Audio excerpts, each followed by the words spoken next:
Why put her through that when there is no cure? All that testing, all that lab work. If you have heard someone say that, or you've asked that question yourself, it is completely understandable. Today, I'm going to speak about why a formal diagnosis is important, even when there's no cure. It will make the difference in all the decisions you make going forward. 1, 2, 3, 4.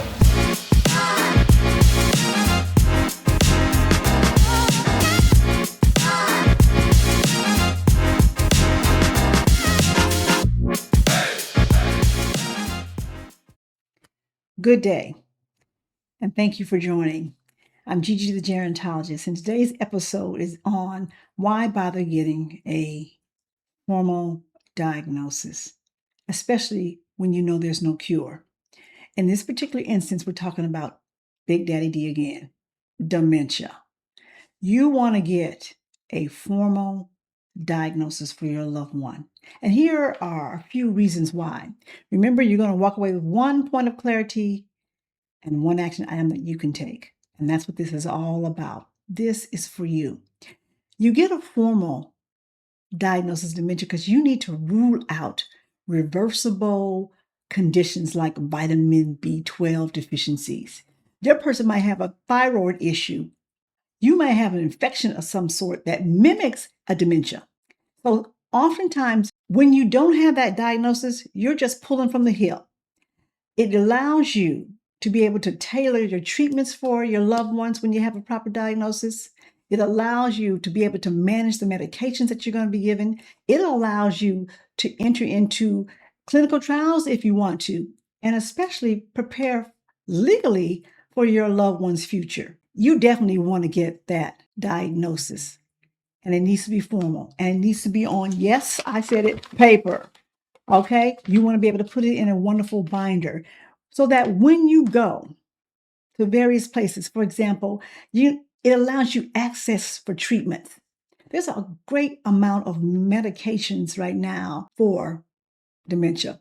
You want to make sure you're just getting the best medications, especially if it's early on, if you're in the early stages of, say, an Alzheimer's. You want to be able to deal with treatable issues.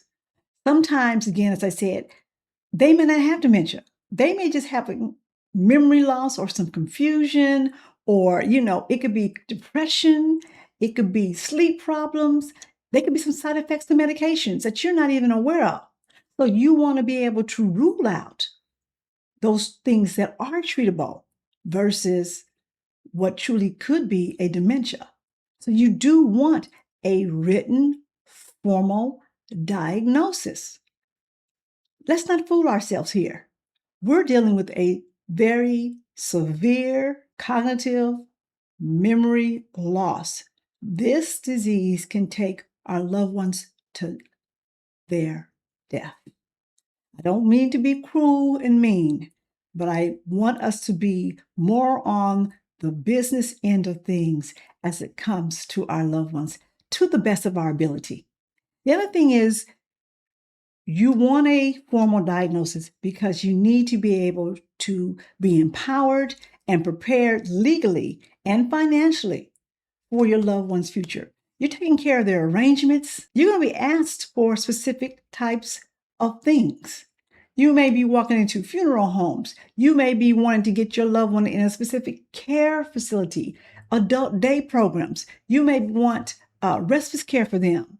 And by all means, financial assistance, because oftentimes when you walk into a lot of these banks and you're dealing with your loved one's account, bankers are saying, what you doing? What you mean you want to check, her account? What you mean she has this? Do you have any appropriate paperwork? Thus, you definitely want a formal diagnosis. Don't get caught not being prepared and being aware and knowing, even though as cruel as this disease can sometimes be, and there is no cure, you just need to be as prepared as you can. Because in preparing, and remember I said, we don't panic here at Senior Advocators, we plan. This is all a part of it. I thank you, and we'll talk to you on the next episode. Thank you for sharing this time with me. If what you have heard and what we talked about has been helpful, please scroll down and check the description where I have placed resources and links for you. And if you want more than a podcast episode, go to TheSeniorAdvocators.org. That's TheSeniorAdvocators.org, where you will find free resources for you. And if you want to talk over your specific situation, I'm there too. Now, before you go, please like, share, and subscribe. This will help many families who need to find this show when they most need it.